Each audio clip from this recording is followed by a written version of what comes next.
Sur le site de construction du stade Omnisport d'Olembe à Yaoundé, le ministre des Sports et de l'Éducation physique note une avancée dans l'exécution des travaux.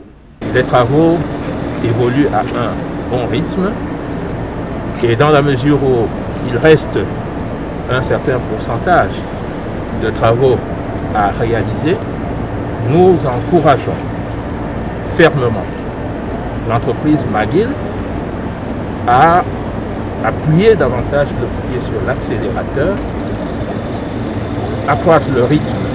Selon le ministre des Sports, qui passe en revue les différents compartiments du stade, coronavirus a eu des effets sur les travaux dont le taux de réalisation à ce jour est de 85%. Avec l'ouverture progressive des frontières, les travaux devraient connaître un coup d'accélérateur.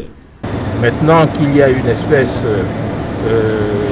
d'embellie dans le ciel au proprement figuré, dans la mesure où des équipes étaient bloquées à l'étranger, compte tenu des restrictions liées aux fermetures de frontières. Maintenant que ces restrictions sont levées progressivement, nous voulons encourager l'entreprise McGill à aller de l'avant.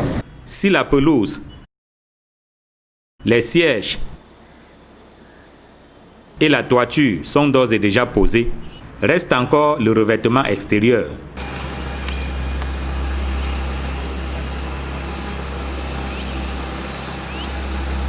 Il sera fait d'écailles de pangolin pour finalement être conforme à l'image projetée sur la maquette.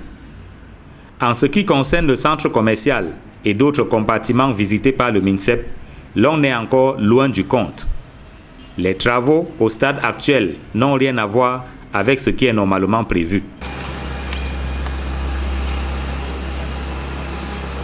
À Olembe, il reste 15% de travail à réaliser. Eneo et Kamwata promettent de régler leur part du contrat dans les tout prochains jours, tandis que McGill annonce la fin du chantier en novembre 2020.